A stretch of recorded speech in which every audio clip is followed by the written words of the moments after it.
Beaucoup de personnes m'abordent et me demandent très souvent la question de savoir quel business peuvent-ils lancer. Il se trouve que beaucoup de gens pensent qu'il suffit d'avoir une bonne idée pour que derrière tout marche. Alors c'est vrai que l'idée elle est importante quand on veut lancer un business et que les idées ne se valent clairement pas. En revanche, ce que j'ai constaté c'est que même quand on a une bonne idée, on peut quand même réussir l'exploit d'échouer derrière. Pourquoi? Eh bien, dans cette vidéo, je vais partager avec toi l'une des raisons que je vois finalement être la source, la cause de beaucoup d'échecs dans les business et même dans la vie de manière générale. Donc, en regardant cette vidéo, je pense que si tu as un petit business et que tu as du mal à décoller aujourd'hui, si tu as du mal à faire un chiffre d'affaires conséquent, alors je pense que cette vidéo va clairement t'aider à comprendre quel est ton problème. Et puis après avoir regardé cette vidéo, je pense que tu sauras très clairement quel est le changement que tu dois faire pour passer à un autre niveau.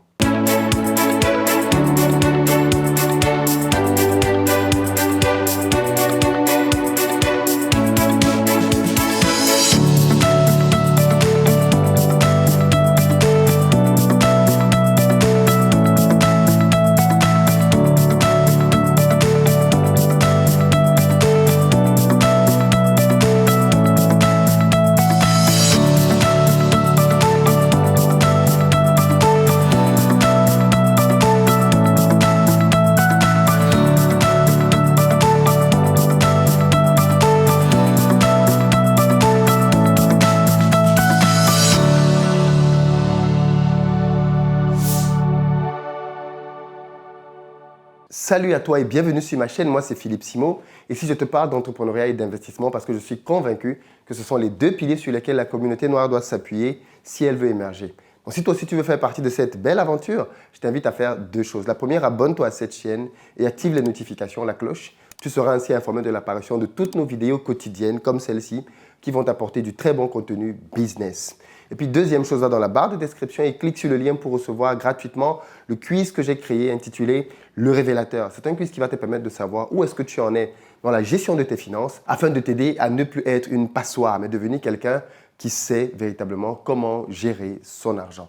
Et puis enfin, pour ceux d'entre vous qui veulent passer à l'étape supérieure, rendez-vous sur mon site investiraupays.com. Vous y trouverez une batterie de formations prêtes à l'emploi qui vont vous aider tout de suite là aussi, à gagner davantage de revenus. Petit rappel pour les amis de Londres et Paris, dépêchez-vous de réserver vos places pour nos prochaines journées de formation parce que clairement, il commence à ne plus avoir de place, notamment pour Paris. Dépêchez-vous, quelques places disponibles encore. Vous pouvez les prendre sur le site investiraupays.com, onglet conférence. Je disais en entrée de vidéo que je voulais parler avec vous aujourd'hui d'une des raisons principales pour lesquelles je vois beaucoup de personnes échouer, notamment dans le domaine du business et même parfois dans la vie de tous les jours.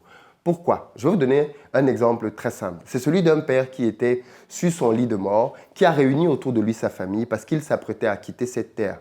Et donc, il voulait leur laisser un héritage, mais aussi une leçon de vie qu'il garderait pour la suite de leur parcours ici-bas. Alors, il a donné une pièce, une relique, une vieille pièce à un de ses enfants et il lui a demandé d'aller savoir quelle était la valeur de cette pièce-là. L'enfant a pris la pièce et il est allé tout de suite, première destination, un bijoutier.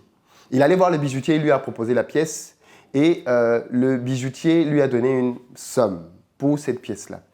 Suite à cela, il est parti avec cette même pièce-là, essayer dans un magasin d'acheter quelque chose. On lui a dit que non, la pièce qu'il avait ne représentait pas grand-chose et finalement, il ne pouvait faire aucun achat. Il est revenu à la maison et il a raconté cela à son père. Il lui a dit quand je suis allé voir le bijoutier m'a dit non, ça ne vaut pas grand-chose, c'est une vieille pièce. Ensuite, je suis allé dans un centre commercial et la même pièce ne valait rien du tout parce qu'on ne m'a même pas permis d'acheter quoi que ce soit avec cette pièce-là. Qu'est-ce que tu veux bien que je puisse en faire? Ensuite, son père mourant lui a dit, va dans un musée maintenant avec cette pièce. Le fils est allé avec la même pièce dans un musée et au musée, on lui a dit, cette pièce vaut plus de 10 millions de dollars. La même pièce. Il est revenu vers son père et il lui a dit, quand je suis allé au musée, bizarrement, on m'a dit que la pièce vaut 10 millions de dollars. Qu'est-ce qu'il faut en tirer? Il faut en tirer que vous avez une valeur. Et qu'en réalité, le problème de beaucoup de personnes, c'est qu'ils sont entourés de personnes qui ne reconnaissent pas leur valeur. Et donc, de fait, ils se prostituent. Qu'est-ce que je veux dire par là? Quand tu as un business, la première erreur que je vois beaucoup de gens commettre, c'est essayer de vendre leur projet, leur business, leur service aux mauvaises personnes, c'est-à-dire aux personnes qui ne reconnaissent pas la valeur de leur produit. Parce qu'en fait, quand quelqu'un reconnaît la valeur de ton produit, il n'a aucun mal à payer le prix nécessaire pour l'obtenir. Mais généralement, les gens, comme ils ne reconnaissent pas la valeur de ton produit, ils essaient de l'acheter moins cher. Et d'ailleurs, on aime souvent dire que les mêmes personnes vont aller chez Gucci, les mêmes personnes vont aller dans d'autres grandes boutiques et payer le prix qu'il faut. Pourquoi? Parce que quand ces personnes vont dans ces boutiques-là, elles reconnaissent la valeur des produits que ces marques-là vendent.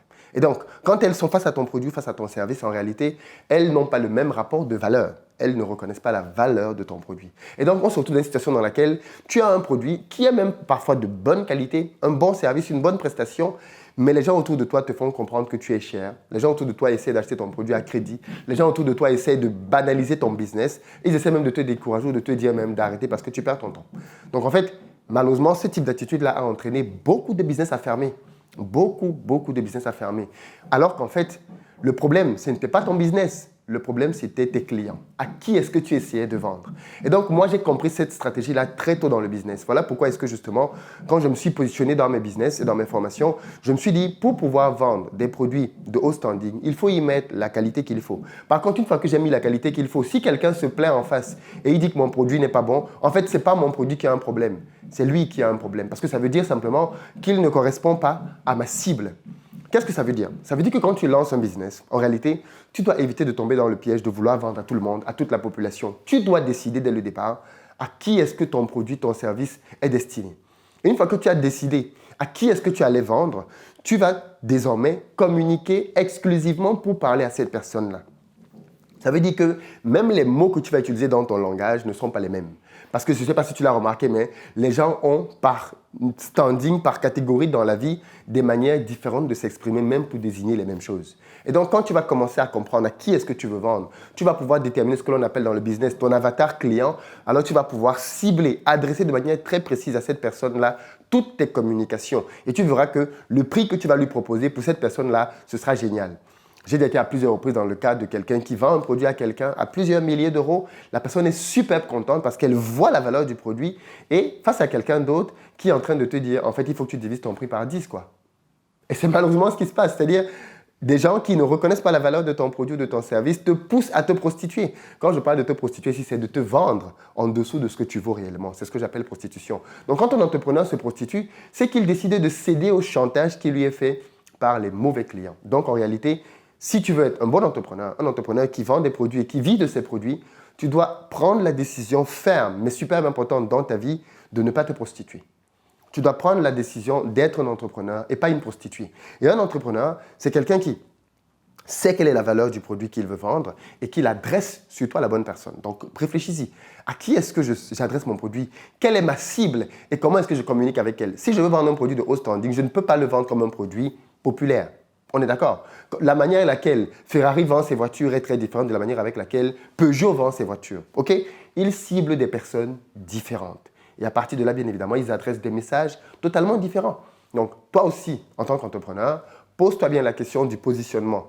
Quel est le positionnement dans lequel je veux être? Et attention, évite de tomber dans le piège dans lequel certains entrepreneurs tombent aussi, qui consiste à faire un produit de basse gamme et vouloir le vendre comme un produit de haute gamme. Là, bien évidemment, c'est du vol. Tu veux voler les gens en proposant un produit qui n'est pas de bon standing. Mais ne t'inquiète pas, généralement, les gens qui sont habitués au haut de gamme savent reconnaître les produits haut de gamme. Et donc, ils vont certainement ne pas aussi marcher avec toi là-dessus. Donc, si tu essaies de vendre des produits trop chers par rapport à ce qu'ils représentent, pose-toi bien la question de est-ce que mon produit, est-ce que mon service vaut réellement le montant auquel je veux le vendre? Et s'il vaut ce montant-là, alors travaille pour aller chercher les types de personnes qui ont les moyens de chercher ton produit. Et donc, de fait, arrête de te prostituer auprès des personnes pour qui ton produit n'a pas la valeur qu'elle devrait avoir. Mais en fait, cette analogie-là, beaucoup de personnes la vivent aussi à titre personnel, dans des relations. Combien de femmes, parce que malheureusement, ce sont les femmes qui vivent et subissent malheureusement beaucoup trop souvent ça, combien de femmes se sont retrouvées en relation avec des hommes qui ne les ont jamais reconnus à leur valeur, qui ont passé leur temps à les ridiculiser, à les mépriser. Et pourtant, les mêmes gars, quand ils étaient face à une caucasienne, malheureusement, hein, c'est factuel, pour les exemples que j'ai pu voir, ce n'est pas tout le temps comme ça, mais le même gars, quand il était face à une caucasienne, était doux comme un agneau, savait respecter tous les principes de galanterie, et pourtant, quand il était avec son ex, sa copine noire, ah non, le gars, il n'était pas comme ça du tout, hein, il était le gars qui... je ne suis pas dans vos histoires de galanterie, là, nous les Africains, on n'est pas comme ça. Mais dès qu'il change de cap, il devient totalement différent. Donc, tu vois qu'il y a des gens comme ça, malheureusement, qui ont un problème de valeur. Ils ne savent pas donner aux autres leur valeur. Ça s'apprend, je suis d'accord.